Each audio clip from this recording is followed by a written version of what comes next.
বনগাঁতে কেমন কেমন প্যান্ডেল হয়েছে এটাই আজ আমি তোমাদের সাথে ছোট্ট মিনি ব্লগের মাধ্যমে শেয়ার করব।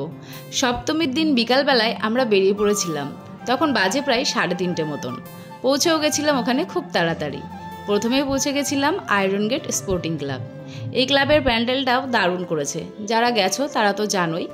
আর মায়ের মুখটাও খুব সুন্দর, আর ভেতরের কাজগুলোও অসাধারণ করেছে। তো এই প্যান্ডেলটা দেখে তারপর আমরা বেরিয়ে গেলাম আর একটা প্যান্ডেলের উদ্দেশ্যে। বনগাঁতে কিন্তু সব প্যান্ডেল সব দূরে দূরে, যারা হেঁটে হেঁটে ঠাকুর দেখবে তাদের তো মাজা কোমর সব কিছুই ব্যথা হয়ে যাবে। আর আমরা তো বাইকে নিয়ে ঘুরে ঘুরে দেখছিলাম, আর রাস্তা ফাঁকা ছিল বলেও কোনো অসুবিধা হয়নি। তারপরে দেখো সন্ধ্যা হয়ে গেছিলো, লাইটিংগুলোও সব জ্বলছে। তো লাইটিং দেখতে দেখতে চলে আসলাম আরও একটা প্যান্ডেলে। তো সমস্ত প্যান্ডেলের নাম আমি জানি না কোনটা কি প্যান্ডেল। তো এই প্যান্ডেলটাও দারুণ করেছে। এই প্যান্ডেলটা না করেছিল বেলের খোসা দিয়ে, মানে বেল টাইপের, বেলের খোসা দিয়ে ওরকম টাইপের কিছু, আর শোলা টোলা দিয়ে করেছিল। তো এই প্যান্ডেলটাও দারুণ ছিল, আর হালকা পাতলা ভিড় ছিল বলে আমাদের কোনো অসুবিধা হয়নি, মানে অত ঠেলাঠেলি করতে হয়নি বা ভিড়ের মধ্যে লাইনও দাঁড়াতে হয়নি। যখন আমরা ঠাকুর দেখে বাড়ি আসি না, তখন কিন্তু অনেকটা ভিড় হয়ে গেছে আর অনেকটা লাইনও দিতে হয়েছে।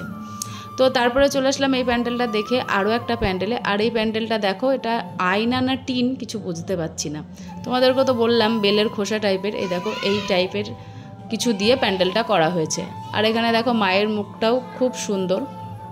এটা আর একটা প্যান্ডেলে চলে এসেছিলাম, যেটা বললাম আয়না না টিন দিয়ে করেছে, কিছু বুঝতে পারলাম না। তারপরে চলে আসলাম লাইটিং দেখতে দেখতে আরও একটা প্যান্ডেলের উদ্দেশ্যে। তোমাদেরকে তো বললামই সব প্যান্ডেল দূরে দূরে। এখানে আমার মাম্মাম বসে পড়েছে এখানে, আর ও না একটাও ছবি তুলবে না, একটাও ফটো তুলবে না, ওর ফটোই তোলা যাচ্ছে না।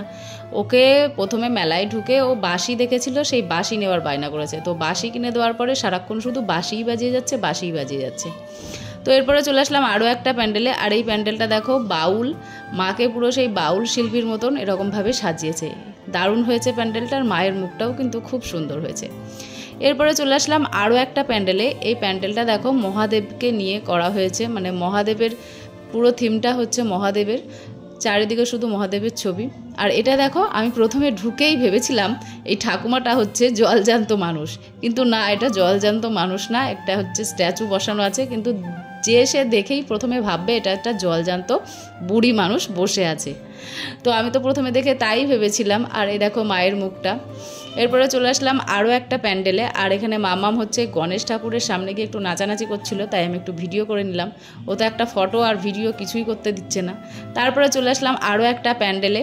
তো দেখতেই পাচ্ছ, এটা আমরা চলে এসেছিলাম প্রতাপগড় মাঠের প্যান্ডেল। তো তখন তো মোটামুটি ফাঁকাই ছিল, আর হচ্ছে আমরা ফাঁকাই দেখেও নিয়েছিলাম। আর এই দেখো এই প্যান্ডেলটা, আর প্যান্ডেলের ভিতরে তো দাঁড়াতেও দিচ্ছে না, ভাইদের যা কাজ, খালি বাঁশি বাজানো। আর দেখো প্যান্ডেলটাও খুব সুন্দর করেছে, আর এখানে মায়ের প্রতিমাটাও খুব সুন্দর হয়েছে। এই যে তারপরে দেখো এখান থেকে আমরা বেরিয়ে পড়লাম, আর ভিতরের কাজটাও তোমরা দেখে নাও, খুব সুন্দর করেছে। বনগাঁতে এই প্রতাপগড়ের প্যান্ডেলটা, ডাকুর প্যান্ডেলটা, আরও দুটো প্যান্ডেল আমার খুব ভালো লেগেছে। আর মায়ের মুখটাও কিন্তু খুব সুন্দর করেছে। এই প্রতাপগড় আর ডাকু এই দুটো কিন্তু প্রথম হয়েছে। তো এদিকে দেখো আমি এখানে বাবা ভোলানাথের সাথে দেখা হয়ে গেল, তাই একটু ভিডিও করে নিলাম। তারপরে এই যে আরও চলে আসলাম, এটা হচ্ছে আরও একটা প্যান্ডেলে। তো তারপরে দেখো এখানে মায়ের মুখটাও তোমাদেরকে দেখিয়ে দিই। আর এটা দেখো চারপাশে হচ্ছে মহাদেবের ছবি দেওয়া, এটা মহাদেবের উপরে ভিত্তি করে করা হয়েছে। আর এটা চলে আসলাম লাস্ট আমরা, এগিয়ে চলো শঙ্খ। তো লাস্ট আমরা বাস স্ট্যান্ডের কাছে যে প্যান্ডেলটা থাকে সেটাই দেখছিলাম। আর এই প্যান্ডেলটাও কিন্তু খুব সুন্দর করেছে। তো সব শেষে চলে আসলাম খাওয়া দাওয়ার জায়গায়, এখানে রেস্টুরেন্টে চলে আসলাম খেতে। তো খাওয়া দাওয়া করে চলে আসলাম বাড়িতে। তো ছোট্ট মিনি ব্লগটা কেমন লাগলো অবশ্যই জানিও।